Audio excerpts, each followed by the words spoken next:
একজন মানুষ যিনি একাই গড়েছেন একটি দেশের অর্থনৈতিক ভিত্তি, যিনি বাজেটকে তুলে ধরেছেন কেবল সংখ্যা নয় বরং স্বপ্নের মানচিত্র হিসেবে। ভাষা আন্দোলনের সংগ্রামী থেকে হয়ে ওঠা অর্থনীতির রূপকার তিনি এম সাইফুর রহমান, যিনি হয়ে আছেন ইতিহাসের অমোঘ স্বাক্ষর।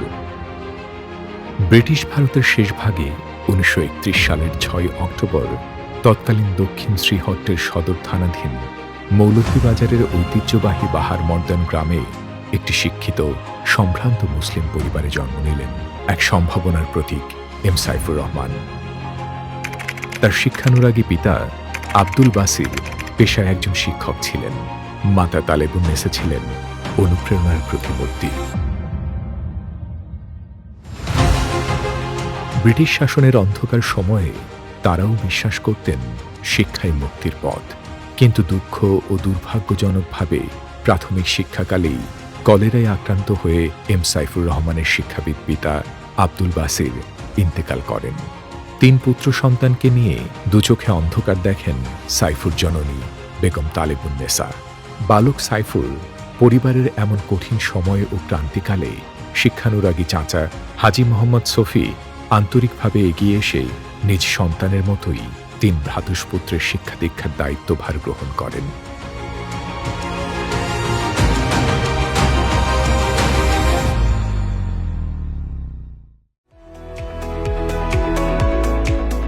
এই ঐতিহ্যবাহী বাহার মর্দান গ্রাম থেকেই শুরু হয় এক দীর্ঘ পথ চলা, যার শেষ প্রান্তে দাঁড়িয়েছিল পুরো একটি দেশের অর্থনৈতিক জাগরণ।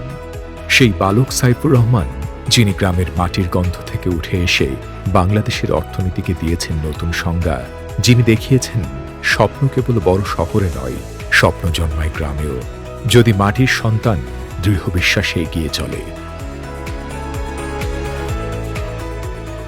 এম সাইফুর রহমানের ভাষ্যমতে আমাদের বাড়ির পশ্চিমের বাড়িটি ছিল আব্দুল মালিক ফাতির মিয়া চাচার, যাকে আমরা সবাই মাস্টার চাচা বলেই ডাকতাম। তিনি তখন ছিলেন জগৎসি জিকে হাই স্কুলের প্রধান শিক্ষক। একদিন মাস্টার চাচা আমার সফি চাচাকে বললেন, ছেলেটাকে আমার স্কুলে ভর্তি করিয়ে দেই, ওর লেখাপড়ার দায়িত্ব আমি নিব। সেই থেকেই আমার নতুন স্কুলের পথ চলা শুরু। মাস্টার চাচার পরম যত্ন ও ভালোবাসায় তিনি পড়াশোনায় মনোযোগী হয়ে ওঠেন। ২ বছর জগৎসি বিদ্যালয়ে অধ্যয়ন শেষে তিনি ভর্তি হন মৌলভীবাজার সরকারি উচ্চ বিদ্যালয়ে ৩য় শ্রেণীতে। এরপর ১৯৪৯ সালে তিনি ইতিহাস বিষয়ে লেটারমার্ক সহ কৃতিত্বের সঙ্গে ম্যাট্রিকুলেশন পরীক্ষায় উত্তীর্ণ হন, যা ছিল তার মেধা ও অধ্যবসায়ের প্রথম বড় স্বীকৃতি। এরপর সিলেটের এমসি কলেজ থেকে আইকম পাশ করে ১৯৫১ সালে শুরু হয় তার নতুন অধ্যায়। ঢাকা বিশ্ববিদ্যালয়ে ভর্তি হয়ে উচ্চশিক্ষা অর্জনের পথে পা রাখেন তিনি। ১৯৫৩ সাল তিনি ঢাকা বিশ্ববিদ্যালয় থেকে স্নাতক ডিগ্রি অর্জন করেন। একটি ছোট্ট পাঠশালা থেকে শুরু করে লন্ডনের রাজপথ পর্যন্ত যাত্রাটা ছিল কঠিন, কিন্তু স্বপ্ন ছিল স্পষ্ট। ১৯৫০-এর দশকে উচ্চশিক্ষার জন্য তিনি পাড়ি জমান লন্ডনে। শুরুতে ব্যারিস্টারি পড়ার ইচ্ছা থাকলেও বাস্তবতার কঠিন মুখোমুখি হয়ে মত পাল্টে ফেলেন তিনি। বেছে নেন চার্টার্ড অ্যাকাউন্টেন্সি। এই একটি সিদ্ধান্ত যা বদলে দেয় তার জীবন পথ। ১৯৫৩ সাল থেকে ১৯৫৮ সাল পর্যন্ত কঠোর পরিশ্রমের পর ১৯৫৯ সালে অর্জন করেন institute of chartered accounts in England and ওয়েলসের ফেলোশিপ। পাশাপাশি তিনি বিশেষায়িত শিক্ষা নেন আর্থিক ও মুদ্রানীতি এবং উন্নয়ন অর্থনীতি বিষয়ে। ঢাকা বিশ্ববিদ্যালয়ের ছাত্রাবস্থায় যুবক এম সাইফুর রহমান নতুন জীবনের সন্ধান পান। এম সাইফুর রহমানের সামাজিক ও রাজনৈতিক জীবনের চরম সৌভাগ্য ও পরম পাওয়া ৫২ ভাষা আন্দোলনে সক্রিয়ভাবে অংশগ্রহণ করেন। পাকিস্তানের জনক ও শাসক মোহাম্মদ আলী জিন্নাহ তৎকালীন প্রাদেশিক রাজধানী ঢাকায় এসে ঘোষণা করেন,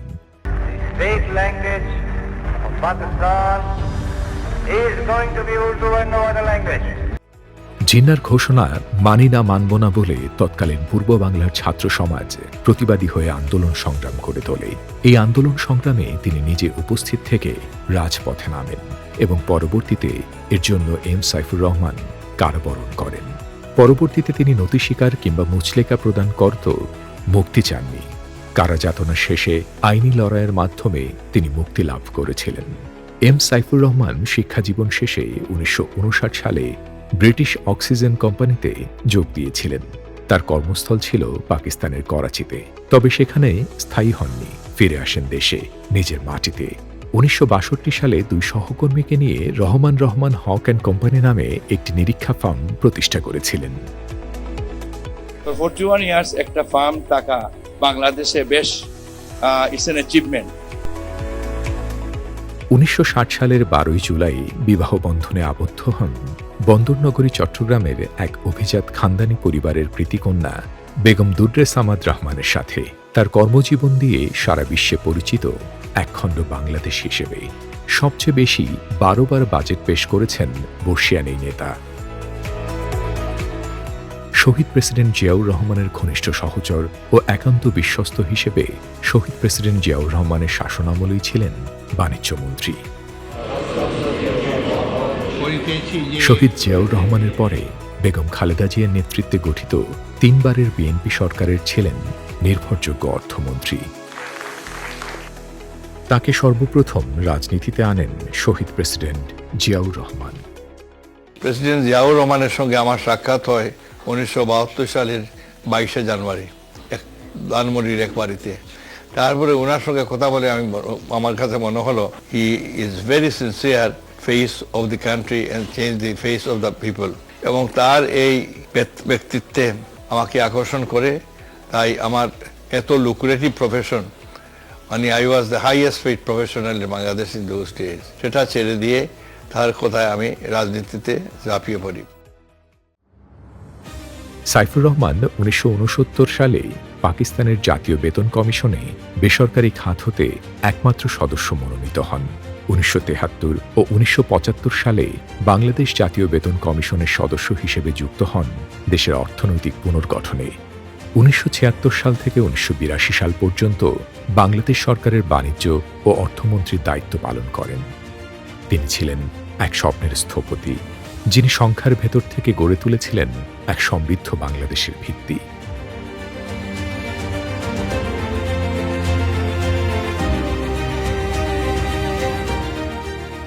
১৯৭৮ সালে প্রেসিডেন্ট জিয়াউর রহমানের নেতৃত্বে জাতীয়তাবাদী ফ্রন্ট গঠিত হলে সেই দলের অন্যতম প্রতিষ্ঠাতা হিসেবেই ইতিহাসে জায়গা করে নেন মৌলভীবাজারের এই কৃতি সন্তান। জাগদল বিলুপ্ত করে ১৯৭৮ সালের ১ সেপ্টেম্বর বিএনপির জন্ম। সে দলেরও প্রতিষ্ঠাতাদের মধ্যে অন্যতম ছিলেন মৌলভীবাজারের কৃতি সন্তান সাইফুর রহমান। সাবেক রাষ্ট্রপতি জিয়াউর রহমানের মৃত্যুর পর এইচ.এম. এরশাদ সামরিক শাসন জারি করেন। অনেক রাজনৈতিক ব্যক্তির সাথে সাইফুর রহমানকে গ্রেপ্তার করা হয়। তাকে জাতীয় পার্টিতে যোগ দেওয়ার জন্য বিভিন্নভাবে চাপ ও হুমকি দেয়া হয়, কিন্তু জাতীয়তাবাদী আদর্শে অবিচল থাকেন সাইফুর রহমান। তারই প্রতিদান হিসেবে দেশনেত্রী বেগম খালেদা জিয়া যতবার ক্ষমতায় গেছেন ততবারই তাকে দায়িত্ব দিয়েছেন অর্থমন্ত্রীর। ১৯৭৯ সালে তিনি মৌলভীবাজার সদর আসন থেকে প্রথমবারের মতো জাতীয় সংসদ সদস্য মনোনীত হন। একই সময়ে তিনি অর্থ ও পরিকল্পনা মন্ত্রীর দায়িত্ব পালন করেন। সাইফুর রহমান ১৯৭৯ সালে রাষ্ট্রপতির বিশেষ দূত হিসেবে ভারত, শ্রীলঙ্কা ও পাকিস্তান সফর করেন। এম সাইফুর রহমান ১৯৯৪-৯৫ সালে এশিয়ান উন্নয়ন ব্যাংকের ভাইস চেয়ারম্যান। ১৯৮০-৮২ এবং ১৯৯১-৯৫ সময়কালে তিনি বিশ্বব্যাংক, এশিয়ান উন্নয়ন ব্যাংক, ইসলামী উন্নয়ন ও ইফাইডের বাংলাদেশ গভর্নরের দায়িত্ব পালন করেন। তিনি অর্থনৈতিক কাউন্সিলের নির্বাহী কমিটি একনেকের চেয়ারম্যান ছিলেন। ১৯৯৫ সালে কলম্বিয়ায় অনুষ্ঠিত জোট নিরপেক্ষ সম্মেলনে এবং একই বছর বসনিয়ায় অনুষ্ঠিত ওআইসি সম্মেলনেও বাংলাদেশের প্রতিনিধিত্ব করেন সাইফুর রহমান। পেশাগত জীবনে তিনি কেমিক্যাল, তেল গ্যাস উত্তোলন, ট্রান্সপোর্ট, ব্যাংকিং, ইন্স্যুরেন্স ইত্যাদি বিভিন্ন বিষয়ক জাতীয় ও আন্তর্জাতিক সংস্থার পরামর্শক হিসেবে দায়িত্ব পালন করেন। এম সাইফুর রহমান ছিলেন বাংলাদেশের অর্থনীতির গেম চেঞ্জার। ৫০ বছরে বিশ্বে বাংলাদেশকে বসিয়েছেন মর্যাদার আসনে। অর্থমন্ত্রী ও পরিকল্পনা মন্ত্রী হিসেবে তিনি গড়ে তোলেন বাংলাদেশের অর্থনীতির মজবুত ভিত। বাংলাদেশকে সাহায্য নির্ভর অবস্থা থেকে এনে দাঁড় করান বাণিজ্য নির্ভর আত্মনির্ভরতার পথে। ১৯৯১ সালে দেশনেত্রী বেগম খালেদা জিয়ার নেতৃত্বে বিএনপি সরকার গঠিত হলে ১৯৯১ সালে অর্থমন্ত্রীর গুরুদায়িত্বভার গ্রহণ করার পর ৯ বছরের সামরিক স্বৈরাচার বিধ্বস্ত অর্থনীতিকে তিনি পুনর্গঠন করেন। এই আমলে এম সাইফুর রহমান বিশ্বব্যাংক ও IMF এর বোর্ড অব গভর্নর্সের চেয়ারম্যান নির্বাচিত হয়ে বহির্বিশ্বে বাংলাদেশের ইমেজ ও ভাবমূর্তি বৃদ্ধি করেন। A true partnership, including the stakeholder, will be key to the endeavor that we can bring about a real change. We must be given attention to the good performance so that we may soon graduate from a clutches of poverty. This is all what I have to say on behalf of my country. I thank you very much, Mr. President. I thank the Minister of Finance and Planning of Bangladesh. ১৯৯০ সালে স্বৈরাচার এরশাদ সরকার ক্ষমতা থেকে চলে যাওয়ার আগে সবকিছু খালি করে গিয়েছিল। এরকম একটা পরিস্থিতিতে অর্থমন্ত্রী হলেন সাইফুর রহমান। সমাজের সব মানুষের জীবনমান উন্নয়নে তিনি কাজ করেছেন। দাতাদের সাহায্য নির্ভরতা থেকে অর্থনীতিকে বের করতে বাণিজ্য উদারীকরণ করেছেন। সরকারের রাজস্ব আয় বাড়াতে চালু করেন ভ্যাট আইন। সব মিলিয়ে সাইফুর রহমান অর্থনীতির প্রথম সংস্কার করেন। সেটির সুফলও পেয়েছে দেশ। এ সময় তিনি ভ্যাট, তৈরি পোশাক খাতে ব্যাক টু ব্যাক ঋণপত্র ও বন্ডেড ওয়্যারহাউস সুবিধা চালুসহ অর্থনীতিতে ব্যক্তি খাতের বিকাশ ও নীতির প্রণয়নে গুরুত্বপূর্ণ ভূমিকা পালন করেন। ২০০১ সালে বেগম খালেদা জিয়ার নেতৃত্বে ৪ দলীয় জোট সরকার গঠিত হলে এম সাইফুর রহমান অর্থের সঙ্গে পরিকল্পনা মন্ত্রীর দায়িত্বভার গ্রহণ করেন।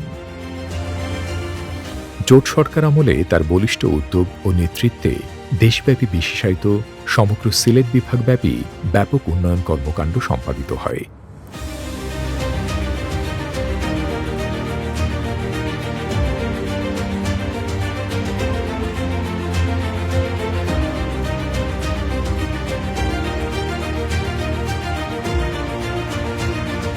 দেশীয় শিক্ষার মান উন্নয়নে তিনি বিদ্যালয়সমূহে ফুড ফর এডুকেশন, শিক্ষার বিনিময়ে খাদ্য কর্মসূচি চালু করেন। তিনি বলতেন, education is the foundation of development. উন্নয়নের ভিত্তি হল শিক্ষা। সেই লক্ষ্যে শিক্ষা ব্যবস্থার উন্নয়নে তিনি ব্যাপক সংস্কার কর্মসূচি চালু করেছিলেন। ৫২ ভাষা সৈনিক এম সাইফুর রহমানকে জাতি এই সময় ২১ পদকে ভূষিত করেন।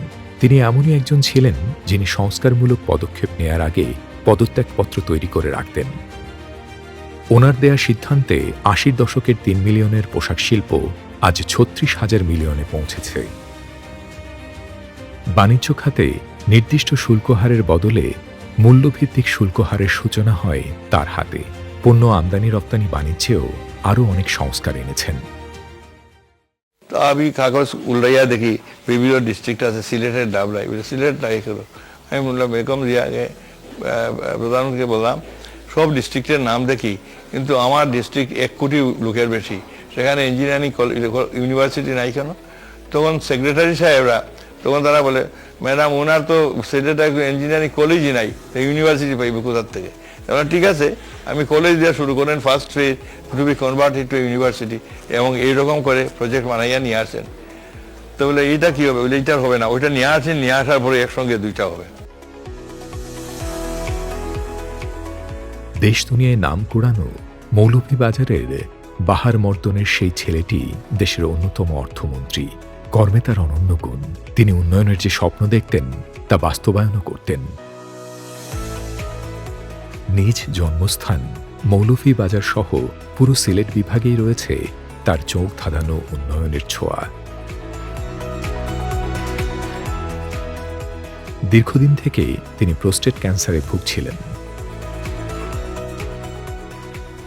মানুষের মমতা, আমি মরার দিন এই মানুষের মমতার মধ্যে পড়তে চাই, সিলেটের মানুষের ভালোবাসার মধ্যে পড়তে চাই, এটাই আমার। এবং আমার সবসময় শর্মা নদীর তীরে আমার ঠিকানা রে, বাবা সাজালের দেশ সিলেট ভূমিরে, এইটা সবসময় মনের মধ্যে থাকে। ২০০৯ সালের ৫ সেপ্টেম্বর ঢাকা সিলেট মহাসড়কের ব্রাহ্মণবাড়িয়া এলাকায় এক সড়ক দুর্ঘটনায় তার মৃত্যু হয়। ঢাকা সিলেট মৌলভীবাজারে বিশাল বিশাল নামাজের জানাজা শেষে তাকে তার গ্রামের বাড়ি বাহার মর্দনের পারিবারিক কবরস্থানে তার প্রিয় জীবনসঙ্গী বেগম দুররে সামাদ রহমানের কবরের পাশে দাফন করা হয়। ব্যক্তিগত জীবনে 3 পুত্র 1 কন্যার জনক জননী ছিলেন সাইফুর দুরে সামাদ দম্পতি। সন্তানগণ উচ্চশিক্ষিত ও কর্মজীবনে সুপ্রতিষ্ঠিত।